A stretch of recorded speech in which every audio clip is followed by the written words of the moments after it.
HSC ২৭ batch কমার্সের স্টুডেন্টরা যদি মনে করে থাকো যে আমি কালকে থেকে বা আগামী সপ্তাহ থেকে নিজেকে গুছিয়ে নিব, আমার ফার্স্ট ইয়ারটা আমি হয়তোবা পরীক্ষা দিয়েছি কলেজে, হয়তোবা ২ সাবজেক্টে ফেল গিয়েছি বা আমার মা-বাবাকে ডাকিয়েছে, কিংবা আমার একটা নিজের আত্মসম্মানে লেগেছে যে আমি জিপিএ 5 পাওয়া স্টুডেন্ট কিংবা বোর্ডে স্ট্যান্ড করা স্টুডেন্ট, কিংবা আমার মা-বাবার অনেকগুলো এক্সপেকটেশনস নিয়ে বড় হওয়া স্টুডেন্ট, আমি কেন ইয়ার ফাইনালে খারাপ করলাম?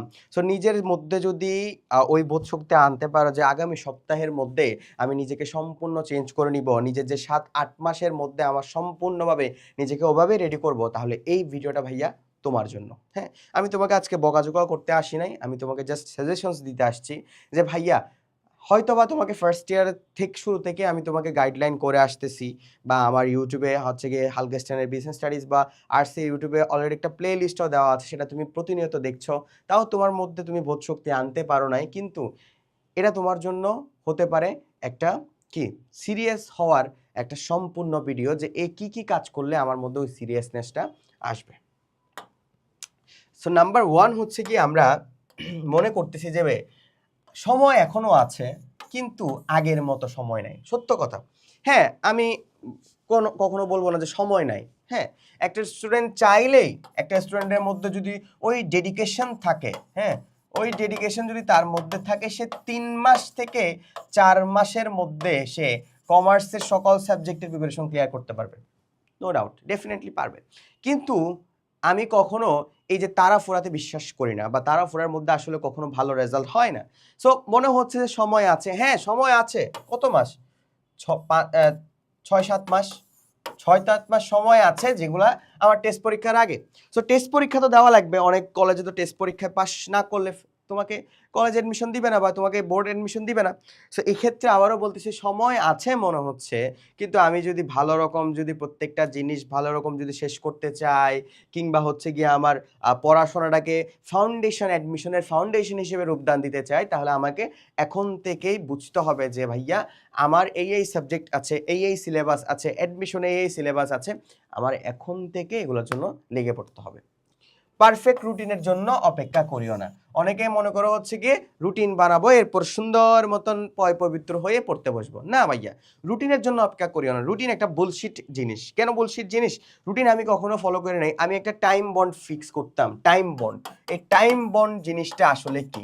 টাইম বন্ড মানে হচ্ছে আমার ডে টু ডে, এটা একটা ডে। হ্যাঁ, এই ডে এর মধ্যে আমার কলেজ বা আমার অনলাইন কোচিং কিংবা আমার অফলাইন কোচিং বাদে আমার হাতে ধরো 5 থেকে 6 ঘন্টার একটা টাইম থাকে, ঘুমানো খাওয়া বাদে। হ্যাঁ, এই 5 থেকে 6 ঘন্টা আমি ভাগ করে নিতাম। ধরো বিকাল, সকাল আর রাত। হ্যাঁ, এখানের মধ্যে ধরো রাতে আমি 4 ঘন্টা সময় পাচ্ছি। এই 4 ঘন্টায় আমি ফিক্স করে নিতাম যে এই 4 ঘন্টায় অ্যাকাউন্টিং এর এই টপিকটা শেষ করব, এই 4 ঘন্টায় ইংলিশ ভার্সের এই টপিকটা শেষ করব, এই 4 ঘন্টায় বোর্ড কোশ্চেনের সকল প্রশ্ন শেষ করব। এভাবে নিজেকে ডেডিকেটেডলি গোল ফিক্স করে দিতাম, যেটা আমাকে পড়া এগিয়ে যেতে অনেক হেল্প করতো। সো রুটিনের জন্য অপেক্ষা করিও না। দুর্বল সাবজেক্ট থেকে পালিয়ে বেড়ানো, যেমন দুর্বল সাবজেক্ট যেমন তোমার জন্য হতে পারে accounting second paper, English, ICT.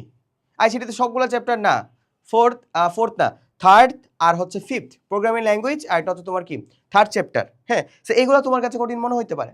Accounting second paper যেহেতু নতুন টপিক, সবগুলো তোমার এসএসসির সাথে কোনো কিছু মিল ছিল না, সেগুলো তোমার কাছে নতুন হতে পারে। সেগুলো থেকে পালিয়ে যাওয়ার কোনো স্কোপ নাই ভাইয়া, নেভার এভার। তোমার প্রত্যেকটা সাবজেক্ট তোমার এসএসসিতে ম্যাটার। সোশ্যাল মিডিয়া কমাও, কিন্তু পুরোপুরি বাদ দেওয়ার কোনো দরকার নেই। অনেকেই মনে করে যে সোশ্যাল মিডিয়া থেকে দূরে চলে আসলে আমার মনে হয় সবচেয়ে ভালো একটা রেজাল্ট আসবে। এটা ভুলশিট কথা। আমার কিছু বন্ধু বান্ধব ছিল, একদম গ্রাম থেকে বড় হওয়া স্টুডেন্ট ছিল, সো ওরা সোশ্যাল মিডিয়া চালাইতো না।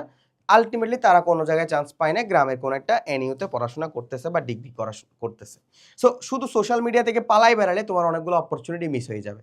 সোশ্যাল মিডিয়া কমাও, পালাই যায় না, বাদ দেওয়ার কোনো দরকার নেই। সোশ্যাল মিডিয়া তোমার জন্য একটা ব্লেজিং, এবং ব্লেজিংটাকে ব্লেজিং এর মতন ইউজ করো, ওটাকে বদ অভ্যাসের মতন ইউজ করিও না। আমি আমার সোশ্যাল মিডিয়া থেকে, বিলিভ মি অর নট, আমি গ্রাম থেকে পড়াশোনা করেছি, গ্রাম থেকে বড় হয়েছি, এসএসসিতে প্লাস পেয়েছি, ঢাকা বিশ্ববিদ্যালয়ে এফবিএসে পড়াশোনা করেছি, বিউপিএতে চান্স পেয়েছি, গুচ্ছতে 160তম হয়েছি সোশ্যাল মিডিয়ার অবদানে। সত্য কথা। সোশ্যাল মিডিয়ার অবদানে।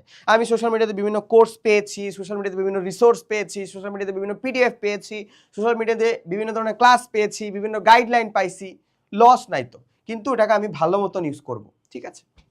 বোর্ড কোশ্চেন এবং রিভিশন দিয়ে স্টার্ট করো। অনেক শিক্ষার্থী মনে করো হচ্ছে ওয়াও আমি নট ডেমিয়ান, ওয়াও আমি ভিকারুনের সাথে পড়াশোনা করি, আমি আইডিয়াল। সো এগুলার মধ্যে তারা থাকে কোশ্চেন, মানে কলেজের কোশ্চেন নিয়ে তারা ব্যস্ত, কিন্তু আলটিমেটলি তোমার ইম্প্যাক্টফুল পার্ট হচ্ছে ভাইয়া তোমার বোর্ড কোশ্চেন। সো তুমি যত বেশি বোর্ড কোশ্চেন অ্যানালাইসিস করবা, বোর্ড কোশ্চেন যত বেশি প্র্যাকটিস করবা, তোমার তত বেশি পরীক্ষায় ভালো করার চান্স বেড়ে যাবে।